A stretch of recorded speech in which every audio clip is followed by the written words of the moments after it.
हरे कृष्णा। आप सभी का मेरे YouTube चैनल पर हार्दिक स्वागत है।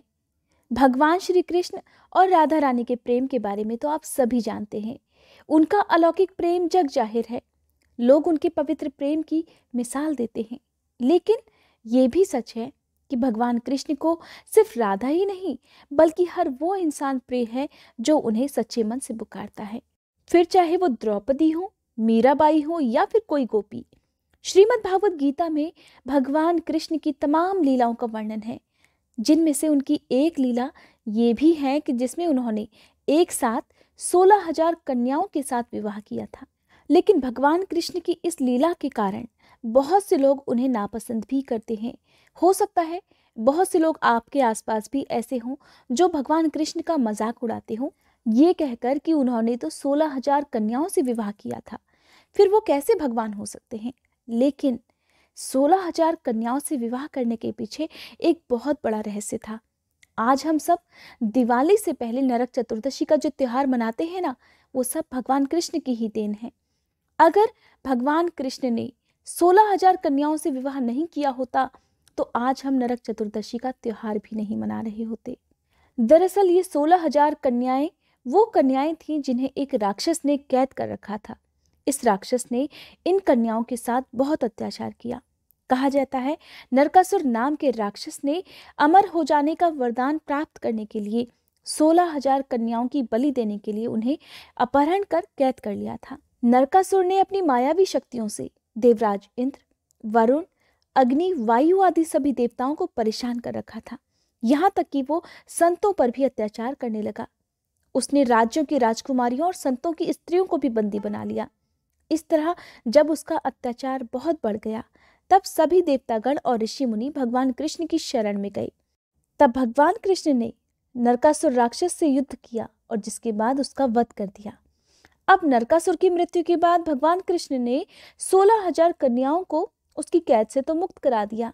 लेकिन कहा जाता है कि प्राचीन काल में जब कोई राजा किसी अन्य राजा की महिला का अपहरण कर लेता था तो वो महिला उसकी बंदी बन जाती थी। और उसके बाद अगर वो राजा परास्त भी हो जाए तो महिलाएं अपने राज्य में वापस नहीं जा सकती थी, क्योंकि उन्हें चरित्रहीन मान लिया जाता था, उन्हें कलंक लग जाता था। अब यही सब हुआ उन 16,000 कन्याओं के साथ भी। जब ये सभी 16,000 कन्याएं अपने अपने घर पहुंची तो उनके घर के लोगों ने उन्हें अपनाने से मना कर दिया। कहते हैं कि तब इन 16,000 कन्याओं को इस पीड़ा से मुक्ति दिलाने के लिए भगवान कृष्ण ने उन सभी से विवाह कर लिया। इस प्रकार भगवान कृष्ण की 16,000 पत्नियां हो गई। यहाँ पर यह कहा जा सकता है कि भगवान कृष्ण ने उन सभी 16,000 कन्याओं का उद्धार कर दिया। भागवत पुराण में कहा जाता है कि भगवान कृष्ण ने अपनी सभी 16,000 पत्नियों को एक एक महल बनवा कर दिया, साथ ही उन्हें दासियां भी दी। कहते हैं कि भगवान कृष्ण रात के समय अपने आप को कई रूपों में बांट लिया करते थे और अपनी सभी पत्नियों के साथ समय बिताते थे। सुबह होने पर उनके सभी रूप एक होकर कृष्ण बन जाते थे। इस तरह भगवान कृष्ण ने अपनी सभी पत्नियों को एक समान दर्जा दिया, एक समान उन्हें सम्मान दिया। तो ये थी भगवान कृष्ण की 16,000 कन्याओं से ब्याह रचाने की असली वजह। भगवान श्री कृष्ण भगवान श्री हरि का ही अवतार हैं, जो कि धरती पर हो रहे पापों को नष्ट करने और पापियों को उनकी सही जगह पर भेजने के लिए अवतरित हुए थे। भगवान कृष्ण का जन्म धरती पर सत्य की रक्षा के लिए और धर्म की रक्षा करने के लिए हुआ था। भगवान कृष्ण के जन्म के बारे में तो आप सभी लोगों को पता होगा, लेकिन उनकी मृत्यु कैसे हुई और उनकी मृत्यु के बाद उनकी सभी 16,000 रानियों का क्या हुआ, इस बारे में बहुत ही कम लोगों को पता होगा।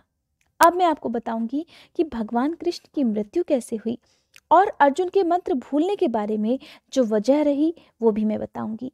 कहा जाता है भगवान कृष्ण की मृत्यु एक श्राप के कारण हुई थी। भगवान कृष्ण ने गोकुल और वृंदावन में अपना बचपन और अपनी युवावस्था का बहुत लंबा समय बिताया। यहाँ भगवान कृष्ण ने गोपियों के साथ रासलीला की और सुदामा के साथ मित्रता की, तो मथुरा के लोगों को कंस के आतंक से भी मुक्त कराया। इसके बाद भगवान कृष्ण अपने भाई बलराम को लेकर द्वारका नगरी चले गए। द्वारका में उन्होंने अपना साम्राज्य स्थापित किया। महाभारत युद्ध में भगवान कृष्ण ने पांडवों का साथ दिया और अर्जुन के सारथी बन गए। परिवार के खिलाफ जब अर्जुन ने लड़ने से मना कर दिया, तब कुरुक्षेत्र के मैदान में युद्ध से पहले भगवान कृष्ण ने उन्हें गीता का ज्ञान दिया और इस युद्ध में कौरवों की हार हुई और वे सभी कौरव मारे गए। इधर सभी कौरवों के मारे जाने पर अपने बेटों की मौत का शोक मनाने जब कौरवों की माता गांधारी कुरुक्षेत्र के मैदान में पहुंची, तो अपने 100 बेटों के शव को देखकर वो जोर जोर से विलाप करने लगी। गांधारी ने अपने कुरुवंश और उनके बेटों के नाश का दोषी श्री कृष्ण को बता दिया। गांधारी ने गुस्से में आकर श्री कृष्ण को श्राप दे डाला कि जिस तरह उनके वंश का नाश हुआ है, ठीक उसी तरह 36 वर्ष बाद श्री कृष्ण के यदुकुल वंश का भी नाश हो जाएगा। जिस तरह कुरुवंश के लोग आपस में ही लड़कर मर गए, ठीक उसी तरह से यदुवंश के लोग भी आपस में लड़कर ही मरेंगे। और गांधारी के श्राप के ठीक 36 साल बाद भगवान कृष्ण की द्वारका नगरी में पाप, अत्याचार और अनैतिक आधार्मिक कार्य बढ़ गए।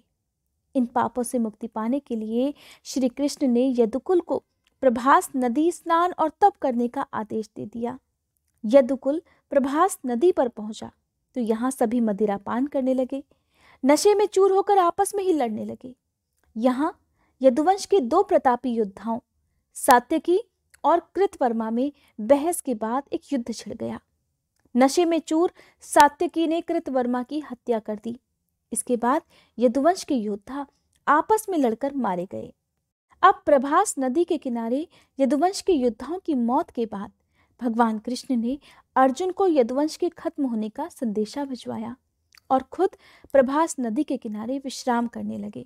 जब भगवान कृष्ण प्रभास नदी के किनारे विश्राम कर रहे थे, तभी वहां एक बहेलिया पहुंच गया। बहेलिए को तो शिकार करना था। श्री कृष्ण के पैर में मौजूद मणि को उस बहेलिए ने हिरण की आंख समझ लिया और उस पर ही बाण चला दिया। गांधारी के श्राप के चलते और महाभारत युद्ध के ठीक 36 वर्ष बाद श्री कृष्ण और उनके यदुवंश का नाश हो गया। भागवत पुराण के अनुसार कहा जाता है कि एक बार श्री कृष्ण के पुत्र सांब को एक शरारत सूझी। वो एक स्त्री का वेश धारण कर अपने मित्रों के साथ ऋषि मुनियों से मिलने चले गए। स्त्री के वेश में सांब ने ऋषियों से कहा कि वो गर्भवती है। जब उन यदुवंश कुमारों ने इस प्रकार ऋषियों को धोखा देना चाहा, तो ऋषिगण क्रोधित हो गए। वो जान चुके थे कि उन्हें धोखा दिया जा रहा है। क्रोधित होकर उन्होंने स्त्री बने शांब को श्राप दे दिया कि तुम ऐसे लोहे के तीर को जन्म दोगी जो तुम्हारे कुल और साम्राज्य का ही विनाश कर देगा। ऋषियों का श्राप सुनकर सांब बहुत डर गए। उन्होंने तुरंत ये सारी घटना जाकर उग्रसेन को बता दी, जिसके बाद उग्रसेन ने सांब से कहा कि वे तीर का चूर्ण बनाकर प्रभास नदी में प्रवाहित कर दें। इस तरह उन्हें श्राप से मुक्ति मिल जाएगी। सांब ने बिल्कुल वैसा ही किया। साथ ही उग्रसेन ने यह भी आदेश अपने राज्य में पारित करवा दिया कि यादव राज्य में किसी भी प्रकार की नशीली सामग्रियों का ना तो उत्पादन किया जाएगा और न ही वितरण किया जाएगा। कहा जाता है इस घटना के बाद द्वारका के लोगों ने कई अशुभ संकेतों का अनुभव खुद किया, जिसमें सुदर्शन चक्र, श्री कृष्ण का शंख, उनका रथ और बलराम के हल का अदृश्य हो जाना शामिल है। इसके बाद तो देखते ही देखते द्वारका में चारों ओर अपराध और पाप का माहौल हो गया। ये सब देखकर श्री कृष्ण बहुत दुखी हो गए। उन्होंने अपनी प्रजा से ये जगह छोड़कर प्रभास नदी के किनारे पर जाकर अपने पापों से मुक्ति पाने के लिए कहा। तब सभी लोग उनकी बातें मानकर प्रभास नदी के किनारे गए, लेकिन वहां जाकर सभी मदिरा के नशे में चूर हो गए और एक दूसरे से बहस करने लगे। इसके बाद देखते ही देखते उनकी बहस ने एक बहुत बड़ी लड़ाई का रूप धारण कर लिया और वे आपस में ही लड़ने मरने लगे। इस तरह आपस में ही लड़ मरकर वो सभी लोग मारे गए। कहते हैं ऐसा सब कुछ गांधारी के श्राप के कारण ही हुआ। कहते हैं कि इस घटना के कुछ समय बाद ही बलराम की भी मृत्यु हो गई। भगवत पुराण के अनुसार भगवान कृष्ण एक दिन पीपल के पेड़ के नीचे विश्राम कर रहे थे। तभी एक बहेली ने श्री कृष्ण को हिरण समझकर दूर से उन पर तीर चला दिया, जिससे उनकी मृत्यु हो गई। हालांकि भगवान कृष्ण की मृत्यु कैसे हुई, इसके बारे में बहुत से लोगों के अलग अलग विचार भी हैं, अलग अलग मान्यताएं भी हैं। लेकिन यहाँ पर आपको ये बात जरूर जाननी चाहिए कि ऋषि द्वारा कृष्ण के पुत्र सांब को दिए गए श्राप के अनुसार भगवान कृष्ण को लगे तीर में उसी लोहे के तीर का अंश था जो सांब के पेट से निकला था और जिसे उग्रसेन ने चूर्ण बनवाकर नदी में प्रवाहित कर दिया था। इस तरह ऋषि के श्राप के कारण समस्त यदुवंशियों का नाश भी हो गया और गांधारी के श्राप के कारण महाभारत के युद्ध के ठीक 36 वर्ष बाद श्री कृष्ण की भी मृत्यु हो गई। ये थी आज की वीडियो। आपको ये वीडियो कैसी लगी कमेंट बॉक्स में जरूर बताइएगा।